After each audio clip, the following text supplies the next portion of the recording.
నీవు మాది తిని ఒకసారి ఆగు నువ్వు అమ్మాయి చేపెట్టుకో నువ్వెవరో చెప్తున్నాను ఆగు బాగు చేపెట్టుకుంటా నేను చెప్తాను ఆగు మీరు ఎవరో బుజ్జి నువ్వు ఒకసారి చేపెట్టుకుంటావు నువ్వు నువ్వు బట్టలు ఇప్పి ఇక్కడ అమ్మాయి చేపెట్టుకుంటా పట్టుకోవడానికి మీరు ఎవరు నేను ఎవరు నేను మున్సిపాలిటీ కౌన్సిల్ నేను ఎక్కడ మున్సిపాలిటీ కౌన్సిల్ నేను మున్సిపాలిటీ కౌన్సిలర్ ఇలా తీసుకొచ్చి తోటలో తీసుకొచ్చి అమ్మాయిని పాడు చేస్తున్నావా పాడు చేస్తాం మేము అమ్మాయి బాత్రూమ్ కూర్చుందంటే అమ్మాయి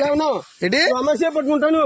మరి ఎవరో నువ్వు తెలియకుండా నువ్వు పట్టుకుని నువ్వు ఏం చేస్తున్నావు అమ్మాయి బట్టలు ఏం చేస్తున్నావు చెప్పు నువ్వు అమ్మాయి చేపట్టుకోవచ్చు ఇంకో మాట చెప్తున్నాను అమ్మాయి బట్టలు ఇప్పుడు నేను చెప్తా నాకు పోలీసులకు ఫోన్ చేస్తే కానీ బుజ్జిగా నువ్వు బయట రా బుజ్జి ఫోన్ చేయి మీరు చిన్నపిల్లలు తీసుకొచ్చి ఏం చేస్తున్నారు ఇక్కడ తోటలోకి మీకు ఎక్కడ మీరు అడ్రస్ అయితే ఏ ఊరు మీది ఏ ఊరు చెప్పు తుని ఏ ఊరు తుని ఎర్రపేట అది ఎర్రపేట ఎస్సీఓలు ఏంటి బుజ్జి ఎస్సీఓలు మళ్ళీ బుజ్జి అంటే ఏమండి మీరు ఎస్సీఓలే కరెక్టే ఆమె పెట్టుకుంటాను నువ్వు అదే చేయి పట్టుకున్నాను మీ బుజ్జి అది కాదు మళ్ళీ బుజ్జి చేయి పట్టుకున్నావు